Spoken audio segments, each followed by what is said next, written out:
وہ لڑکی بری نہیں تھی، بس وقت، غلط جگہ اور غلط لوگوں کے درمیان پھنس گئی تھی۔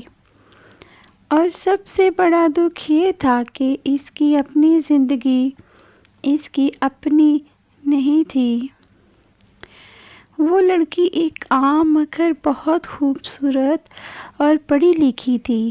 اس کے خواب بڑے تھے، مگر قسمت نے اس کی شادی اس کی مرضی کے خلاف کر دی۔ نہ وہ اس لڑکی کو چاہتی، نہ اس گھر کو چاہتی، مگر خاندان کے دباؤ نے اسے خاموش کر دیا۔ بیٹیاں اپنی مرضی سے نہیں، نصیب سے جاتی ہیں۔ شادی کے بعد وہ ایک بڑے مگر ٹھنڈے گھر میں آ گئی۔ ہر طرف لوگ تھے، مگر دلوں میں خالی پن تھا۔ شوہر سرد مزاج تھا، کبھی محبت سے بات نہیں کرتا تھا، بس ضرورت کے وقت اسے یاد کرتا۔ ساس سخت مزاج تھی، ہر بات پر طعنہ۔ ہم نے تو ایسی بہو نہیں دیکھی۔ پہلا سال وہ امید میں جیتی رہی کہ شاید وقت بدل جائے گا، مگر وقت نے اسے اور توڑنا شروع کر دیا۔ دوسرا سال آیا تو وہ اندر سے خالی ہونے لگی۔ ایک رات وہ چھت پر کھڑی تھی، نیچے اندھیرا تھا اور اس کے دل میں بھی۔ اسی رات اس کے فون پر ایک نامعلوم نمبر سے میسج آیا، آپ ہر رات اتنی خاموش کیوں رہتی ہیں؟ وہ ڈر گئی، مگر جواب نہیں دیا۔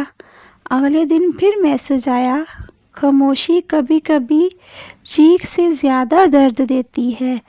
وہ حیران تھی کہ کوئی اسے کیسے دیکھ رہا ہے۔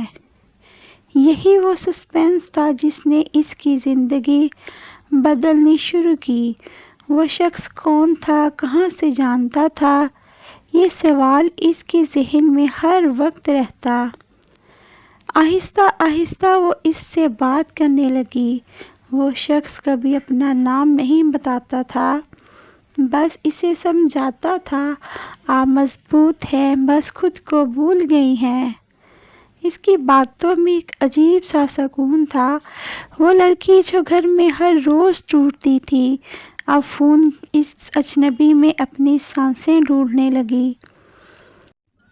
تیسرا سال اور یہ وہ موڑ تھا جہاں لو کوالٹی سٹارٹ ہوا۔ یہ چیخنے والا لب نہیں تھا، یہ خاموش جذبات تھے۔ وہ اسے ہر چیز بتانے لگی، اپنے آنسو، اپنی تنہائی، اپنا زخم، اور وہ شخص بس سنتا تھا، مگر سسپینس بڑھتا گیا۔ وہ کبھی کال نہیں کرتا تھا، کبھی ویڈیو نہیں آتی تھی، صرف میسیجز، اور وہ بھی عجیب وقت پر۔ ایک دن اس نے پوچھا، آپ کون ہیں اور مجھے کیوں اتنا سمجھتے ہیں؟ جواب آیا، کیوں نہ کہ میں بھی تمہاری جگہ تھا۔ یہ بات اسے اور الجھا گئی۔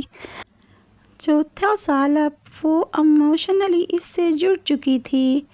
اسے لگتا تھا کہ شاید یہی اس کی زندگی کا سچ ہے، مگر ایک طرف گھر کا ظلم بڑھ رہا تھا، شوہر کا رویہ اور سخت ہو چکا تھا۔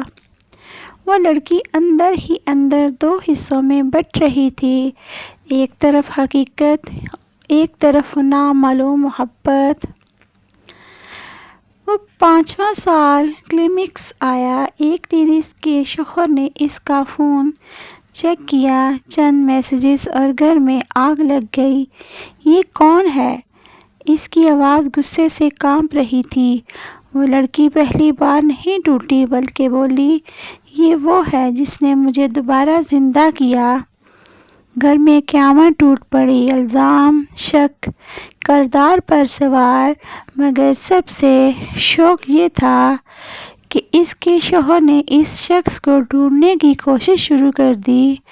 اور پھر ایک دن وہ نمبر اچانک بند ہو گیا۔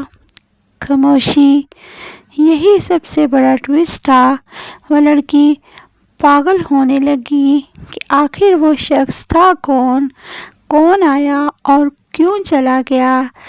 کچھ دن بعد ایک آخری میسج آیا: میں تمہاری زندگی میں آ کر تمہیں خود سے ملوانا چاہتا تھا، لیکن اب تمہیں میری ضرورت نہیں، اب تم خود کافی ہو۔